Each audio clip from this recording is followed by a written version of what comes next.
So, we were just starting with lecture 4.4 last time, modeling this real electromechanical system.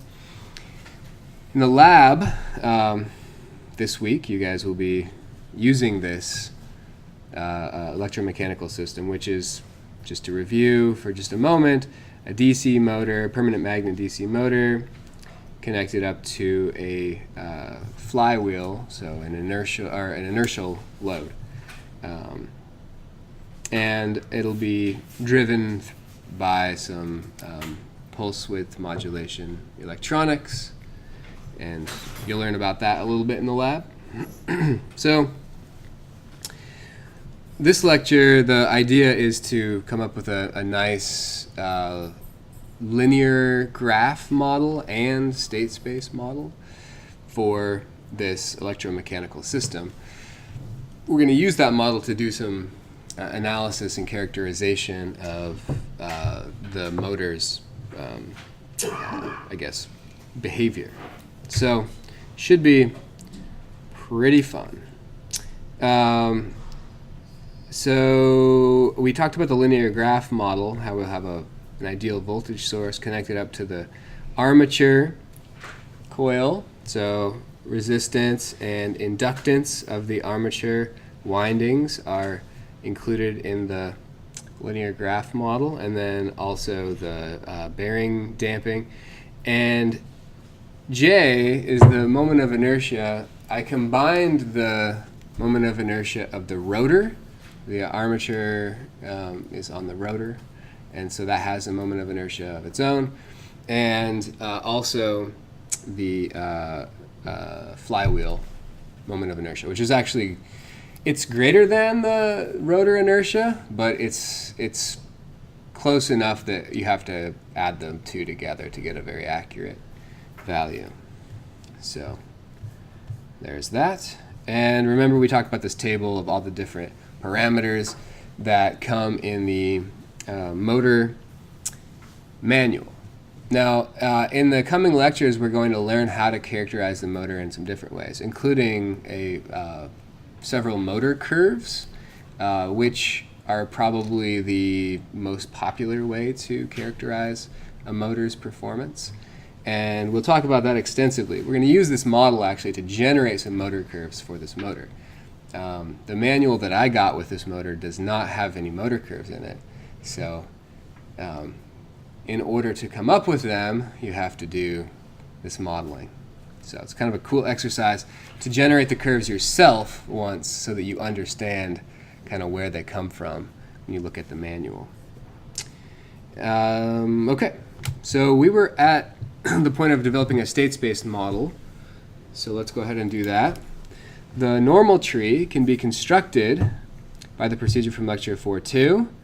And so let's just go ahead and march through that. The first is to get a green pen. Oh, we'll do it on the one down here. I copied the linear graph down here so that we can use it in the construction of the normal tree and of the continuity and compatibility equations. So let's get a green pen so that we can see it, hopefully. The first thing we select, well, all the nodes, right? And I always skip that step because I remember that all the nodes are in there, but it's good to always do it. To remind yourself, you need to connect up all the nodes. So the first is to select the across variable source, so VS.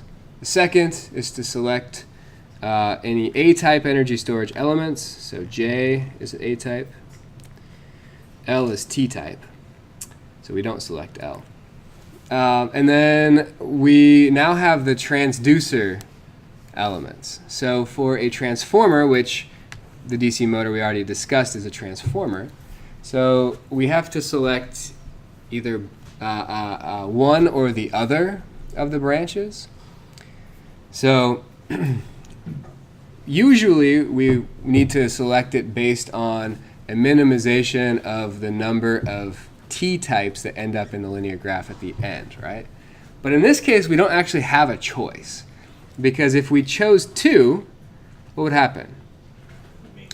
We would create a loop, and that would violate our normal tree construction rules. So we can't select 2. We have to select 1. So we don't need to go back and reevaluate later if we minimize the number of t-types because we didn't have any other choice. Then the next level of priority is the d-type, and R is d-type. B is d-type, but we can't select it because that would create a loop. And then t-type, L is t-type, but that would create a loop if we selected L, so we can't do that either. So we are done with our normal tree. The next thing, I don't actually list the primary and secondary variables, but let's go ahead and do that. Let's do that maybe in the margin over here. So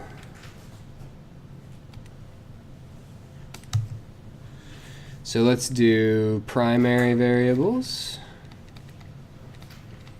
And remember that primary variables are across variables on the branches and through variables on the links. So let's do the across variables first. So VS and VR and V1 and omega J. And then the links have through variables IL. The through variable on the mechanical rotational side is torque. So torque 2, T2, and TV. Then the secondary variables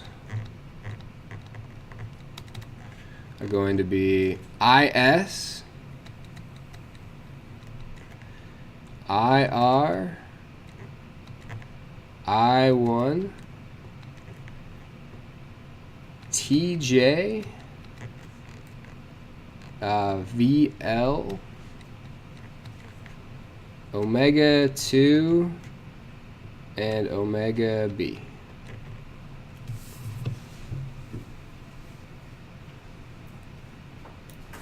Okay? So, got those. And then we can select the state variables by finding the A-type energy storage elements in the normal tree. So the A-type branches, J is the only one, and we select its across variable. So omega J will be a state variable, and they're always primary variables, so we're only selecting from these. And T-type links, through variables of T-type links. So L is a T-type link, so its through variable is IL, so omega J and IL will be our 2 state variables. Cool. So we can construct these vectors then. So X is omega J IL, U is VS, the input vector, just the voltage source, and then the output vector is, I've decided that we want to choose all of the output vectors, or all of the output variables, or all of the variables as outputs, might be the best way to say it. Because in the upcoming lectures, we're going to be interested in all of the variables. We're going to actually plot them. So we're going to do something like we do in the lab this week, which is put in a sudden step input in voltage and watch what all the variables do. And that'll give us some intuition on how energy flows around in this system, in an electromechanical system, where the heat losses are for different operating conditions for the motor. We're going to see that in some cases the mechanical side is dissipating more energy, and in other situations the electrical side's dissipating more power. So we'll look at that, and there's a sort of trade-off that happens. So there's an efficiency curve that has a peak in it. We'll talk about how that emerges. So pretty fun. So that's why we take all of these output variables. And so we're ready actually now. So we had two state variables. So what was the order of the system? Second. Great. So let's write some elemental equations. The first equations are going to be of the, so I chose to use J and L, which are the two associated with state variables, right? So I chose them to be first. It doesn't really matter, but I like to do that to keep things straight for myself. So d omega j dt equals 1 over j tj. And the inductor dIL dt equals 1 over L VL. And the torque TB is equal to B omega B. We like to have these arranged with the primary variable on the left-hand side, secondary on the right-hand side. If we, oh wait, I wrote it down here. TB is a primary variable, so we're good. Okay. So for R, it's V equals IR. It's Ohm's law. And so VR is a primary variable, so we'll leave it on the left-hand side. So VR equals IR times R. And 1 and 2 are the elemental equations for this transformer, right? For the transducer element. So I put 1 and 2 in the table because we need two equations, so I just list the numbers that I used to label them. The two edges here, so 1 and 2. And so the first one, we can choose either one to be first. I'm going to choose the one that relates the across variables. And the one that relates the across variables can be written as V1 equals TF times omega 2. Now I chose to write it in that order. Usually we've rearranged this to have the 2 on the left-hand side, the 2 element on the left-hand side, and the 1 on the right-hand side. But I rearranged it because V1 is a primary variable, and we wanted it to be on the left-hand side. The other equation relates to the torque and the current, right? And so we have the torque 2 as the primary variable, so T2 equals negative TF times I1.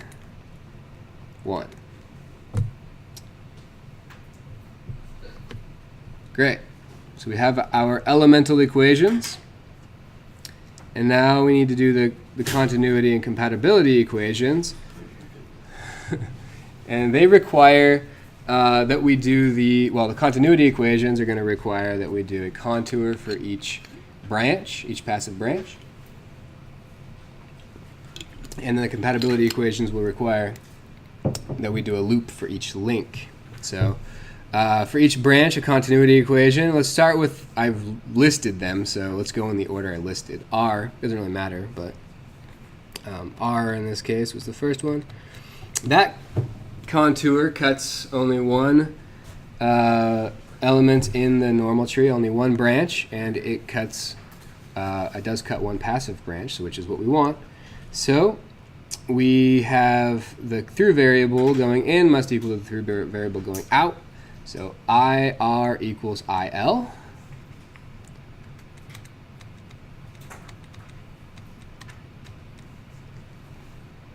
And for branch 1, we can do this contour, which says that I1 equals IL.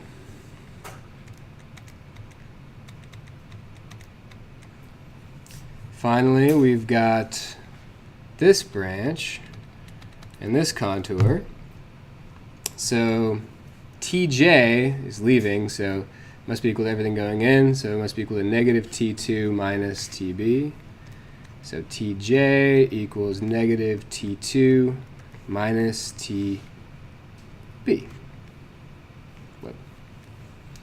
Okay. On to the compatibility equations and the links.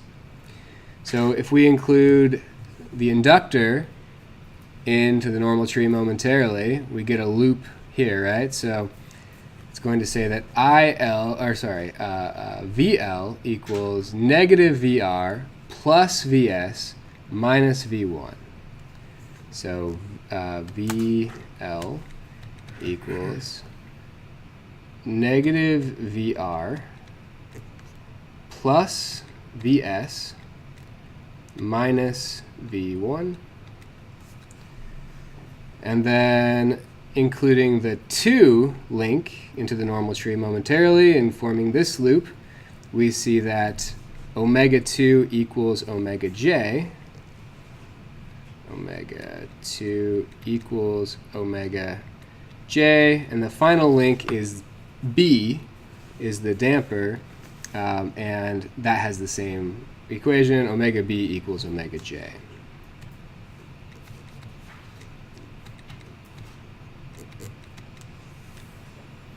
Sweet. So we have our continuity, compatibility, and elemental equations. So all we have to do to form a state space model is to eliminate the variables that are neither states nor inputs from the elemental continuity and compatibility equations. So we'll do the first step by hand, and then I'm going to show you guys how to not do any of it by hand if you want. I'm going to show you guys a web app that is now ready for prime time, and you guys can use it starting just with your continuity, compatibility, and elemental equations. So the part we just did would be all you need to do. But let's do the next step by hand, because this part's easy. Eliminating the secondary variables by substituting in. So we have d omega j dt equals 1 over j. It was times tj, but we substitute in for tj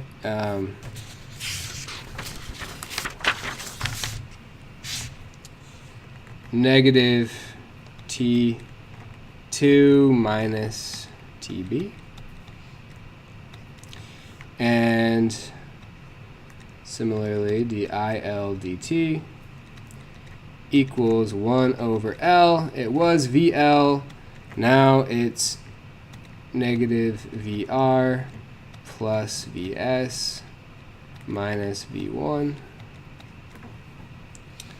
And B, it was TB equals B omega B, but now it's B omega J. For R, it was VR equals IR times R. Now it's VR equals IL times R. And for 1, it was V1 equals TF omega 2, but now it's TF omega J. Got my TF. Omega J. And the other equation was T2 equals negative TF I1, but now it's negative TF IL.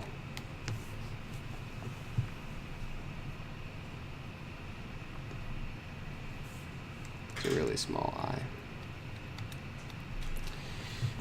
Okay, so the last 4 equations allow us to eliminate the remaining undesirable variables to obtain the state model in the standard form. We'll just look at it for a moment, and then I'm going to talk about how to use the web app to get this given to you automatically, which is kind of nice. So we have this A matrix 2 by 2, since it's a second order system, that makes sense. The B matrix is 2 by 1, there's only one input. The C matrix is large because we have so many outputs. And notice that I wrote it as a couple of rows, and I put a transpose on it, which effectively flips it in from 2 rows to 2 columns. And that is done mostly just to save space, because if I did column vector, long column, that would be a whole page practically. It's the same with y up here. I don't know if I mentioned that earlier. Y I wrote out as a row vector, and then I put a transpose on it because I didn't want to take up a whole page writing out y. So it's a common thing to do when you want to write it more compactly, and the D matrix is similar. So any questions on that, like big picture? Okay, and in the coming days in class, we're going to use this to do some analysis, make some plots, but then also to do a some simulation as well, which will be fun. So we'll talk more about that. But I wanted to show you guys this tool. So this tool, actually, I need to update. Well, it is updated in the latest notes, but this one was from last week, so I didn't update it in this one. So Statum, STATUM dot, and that's the same. And the URL is going to change in the future, but so Cameron Devine, this guy, he's a St. Martin's alum. He graduated a few years ago from the ME program, and now he's at UW doing his PhD, and we work together on some stuff still. So he wrote this nice web app. So there's a professor up there at UW that I still work with, and he wrote an original Mathematica package that does this, and now Cameron Devine has turned it into a web app, so it's pretty cool. I'll make this a little bigger. So how this works overall, and there are examples on there. There's a lot of documentation, so please go in there and look. Like, show me an example, we'll give you an example. So if you want to create a new model, you upload a photo. So typically this is either going to be a schematic that you drew or the linear graph. Probably ideally is the linear graph model, maybe both. And then you enter in the input variables, the state variable elemental equations, which the state variable elemental equations in this case were the first 2 elemental equations that we listed, the 2 that were associated with the state variables.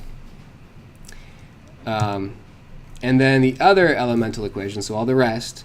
And then constraint equations are the continuity equations and the compatibility equations.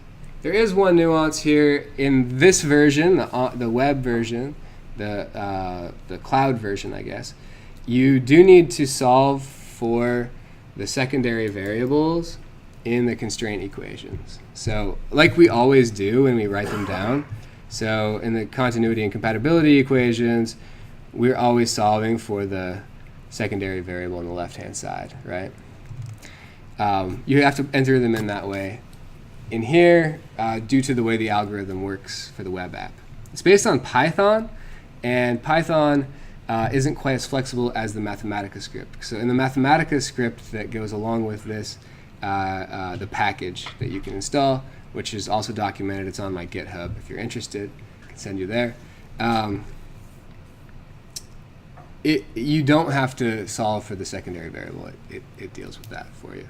It's kind of nice, but the Python one's not as flexible. So output variables, you list them there, and you hit calculate, and it does some cool stuff. One of the nice things is you can save, and I'll open an existing one that I have previously made. So this is this one here, and you can see the linear graph I uploaded, and I typed in the elemental equations, and I listed the output variables, and the result comes out like that. So you just need to put in the elemental equations, the continuity equations, compatibility equations, and bang, you get your state equations in standard form. And you can also get it, so you can get what's your state vector look like, what's your input vector, what's your output vector, and you can copy these. We'll talk about the h of s, that's the transfer function, but we haven't really dealt with that, so don't really worry about that part. But one of the nice things is you can get these different equations in different formats, so, or in different languages. So you can get the LaTeX versions, so you could copy and paste this, put this into your lab report or something, for instance, and just build it nicely from there. You can do it in MATLAB, so this is MATLAB syntax, so you could define A, B, C, D matrices in MATLAB, and then that'll help us do some simulation stuff later. Mathematica, if you wanted to do stuff in Mathematica, there's some Mathematica syntax, and then Python, if you were going to do it in Python. So those are the language options, and then this is the one that looks nice on the website. And you can tweak it, you can save it, and then later on you can go back and tweak it. Maybe you it had a typo and you want to change something, so you save it and then you upload it again, and then it'll repopulate everything for you, so you don't have to type it all over. So it's a pretty cool web app. It will the Mathematica package is slightly more powerful than this, but just slightly. It's effectively the same. It works for nonlinear and linear equations. Nonlinears, there's not a guarantee that it'll come up with the full solution for you for the state equations, but for linear ones, it'll always get the state equations. So it's really fun. I recommend you play with that. And there are some fun examples too. So show me an example. Here is an example. The equations are put in, and here are the results. Oh, I need to hit calculate, and it'll calculate the results. It's pretty fun. Now you guys might be like, what is this extra matrix? We actually haven't talked about that, but we should. And it is in the text that talks about it. There are certain cases, so when there is a dependent energy storage element, which doesn't happen in a lot of systems, but it does happen occasionally, then the time derivative of some inputs can arise, okay, in the state equations. And so the standard form has an extra matrix in that case, where you have A matrix, B matrix, and then it's the E matrix, okay? And then the output has the C matrix, the D matrix, and then the F matrix, which are the matrices. E and F are the matrices that multiply the time derivatives of the input. Time derivative of the input. So one of these examples include that. So this software is flexible enough to do that. And it'll also, you can transform that state into another, if you redefine your state variables, you can come up with a new state model, which is in the old standard form, and that does that too. It pretty much does all of the dirty work in terms of algebra for you. So it's a pretty nice little piece of software. I highly recommend getting familiar with it. So there are other examples too. There's a syntax command reference. So if you're typing in your equation and you don't remember how to do a squared or something like that, you can look at that. There's also a tutorial which talks about all of the stuff from system dynamics that we've discussed so far, and there's an example with an electromechanical fluid system even. It's all three. It's pretty fun with a linear graph. So it's like everything you ever wanted in a website in a website. So here you go. Okay, so I'm gonna let you guys go. Did you guys have any questions on this? Okay. All right. See you Friday.